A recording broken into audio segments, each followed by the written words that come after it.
I refuse to not be first. Do we do enough? Well, I never shut up about it. It must have been about 17. We nicked their guilt rings. Right, the bouncer's guilt ring. This is no good for me. That's the reality. If you want the honest truth, and I see it every day. Andrew McCART, IFL TV, proudly sponsored by Everlast. Darren Till's in my city. I've got in Glasgow, not myself, I'm from Edinburgh, but in Glasgow, you're in Scotland, you're here to support your gym mate now in Aston Brown. He's been down the rotunda a good few times. You've got to witness him in the gym. He's just went in there, done a good 6-round fight after 5 years out of the ring. How proud of you of that man? I'm proud. I mean, as I say, I haven't known him long. To be honest with you, there's a few other reasons that come up. Obviously, I've been saying him with all the lads and that now for a few weeks, few months and that. And me and Aston have gone quite close. I like him a lot as a person. He's obviously shared with me as a story and of like where's he been and where's he come back from, and he's had that fucking a hard road. So I sort of said, when are you fighting? He was like, I'm fighting on Friday. It's like, fuck it. I was like, I'll come up, and obviously throw some support your way. He's been out for 4.5 years, I think. So I just watched the fight then, and it was fucking a brilliant fight. 6 rounds. The guy he fought was a tough little bastard. So it's good to see that, and you can see he's over there. He's quite emotional because obviously he knows the story. So good, just like seeing people like that do well. Do you know what I mean? I've been in the fight game a long time now. Been in MMA a long time with my team and that. See you later, son. Yeah. See you later. Yeah. And now boxing. Obviously, I'm having a little dabble in this. And it's just good to see honest young men like himself. Who I think we connected in the gym because we work so hard with each other. I like working hard. Obviously, me coaching MMA, Colin's instilled that in me all my life. So I see him in the gym and he's working hard. I'm like, oh, this is my type of guy. So we're doing our runs together and we're just chatting. So I'm supremely, I'm happy for him. Good things. I mean, like you said you're dipping your toe into that boxing game. We spoke when I was down in Liverpool a few months back. I'm always on your case, Dan. Don't you worry about that. Yeah, you're dipping your toe in that boxing game. You've been down the rotunda. You get to share and you get to witness guys like Josh Taylor, Aston Brown, and Liam Smith and Carl Smith down in that gym. What can you tell me? Any news for me?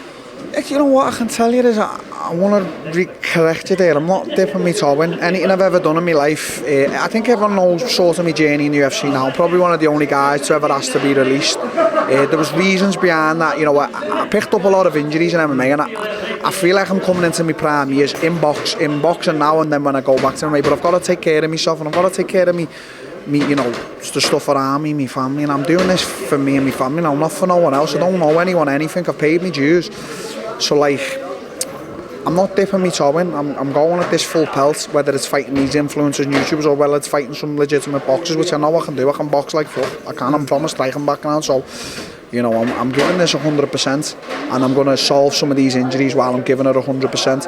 And ultimately, I'll be returning to MMA with me, my MMA team and stuff like that. So. So buzzing, innit? So that's the plan. I'm gonna have a fucking good stab at this, and I can fucking fight. I told you that last time. I can fucking fight. So yeah.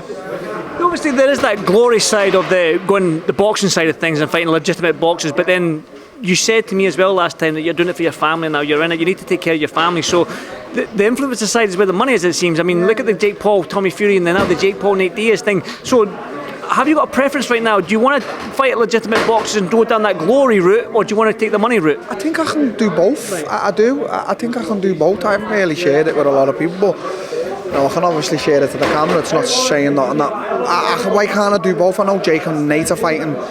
Everyone keeps rumouring me every week to be fighting everyone. I don't know why everyone keeps mentioning my name. I haven't said fuck all. It's Logan Paul's, Jake's, I'm fighting Mike Perry and Bare Knuckle, all this shit. It's just like, it's good for me. It's hype for me, innit? I love it, but I think I can do both. I really do. I'm out in Dubai soon. I'm going over there to a few gyms there to do a little bit of sparring and that. Do you know what? I'm just going to fucking travel the world as well. Just fucking getting me sparring rounds and whatever, innit? I can do what I want. So, as I say, I paid my dues as well. So, I'm gonna probably do both. I'm gonna do both.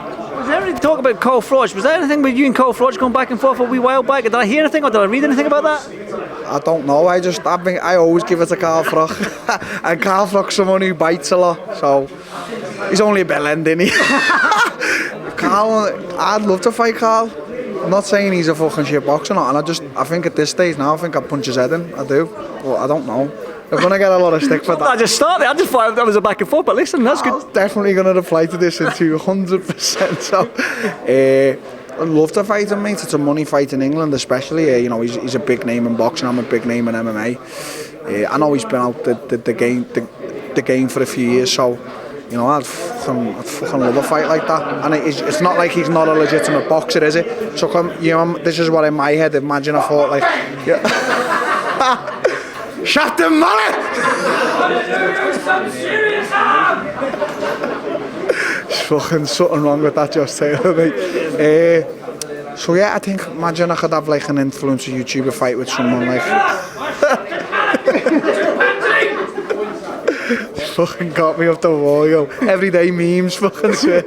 But yeah, I just think if I could fight like an influencer, someone like a KSI, fucking... Tom, I think Tommy's more influencer than boxer, like Jake, Logan. Everyone wants me, like, keeps ruining to fight them. And then I could fight like a legitimate boxer like Carl or something, or you know, one of these guys. So I think everything's on the table for me. I'm in a very happy place. Like, I wasn't really happy like for a year or two. I was just injured and I just didn't know what I was doing and stuff like that. I feel good right now. Feel like I'm razor focused, and my training's going really well. Well, I did want to get one final thought. And you mentioned it yourself, the Jake Paul Nate Diaz fight. I mean, Nate Diaz is about that life, and you've been in that UFC with Nate Diaz, so you know Nate's about that life. So what do you think of that fight? This is the problem. Nate is certainly about that life. I know he is, him and his brother. I seen his brother after my last fight. I was drunk in the casinos in Vegas, and I was just seeing his brother. But because my friend Kamzat was meant to fight, I thought, oh, was it on here? But like, it was cool, we shook hands and that. But Nate is for sure about that. Like, but I just think this is it. If I'm talking science MMA now, Nate's a legitimate 155 pounder. Jake's a big lad, and Jake can actually box. Jake's got power. I've spoken to a few people who've sparred him and that, and he can fight.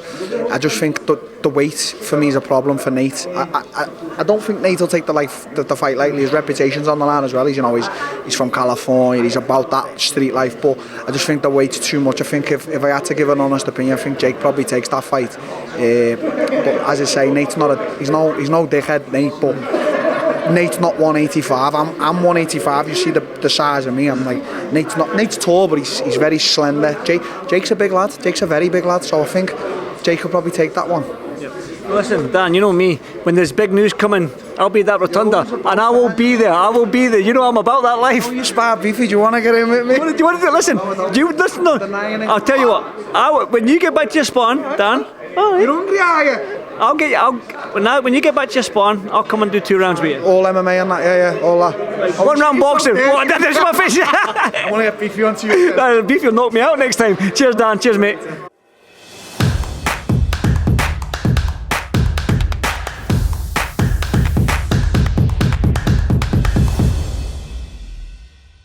Refuse to not be first. Do we do enough? Well, I never shut up about it. It must have been about 16, 17. We nicked their guilt rings. Right, the bouncer's guilt ring. This is no good for me. That's the reality. If you want the honest truth, and I see it every day,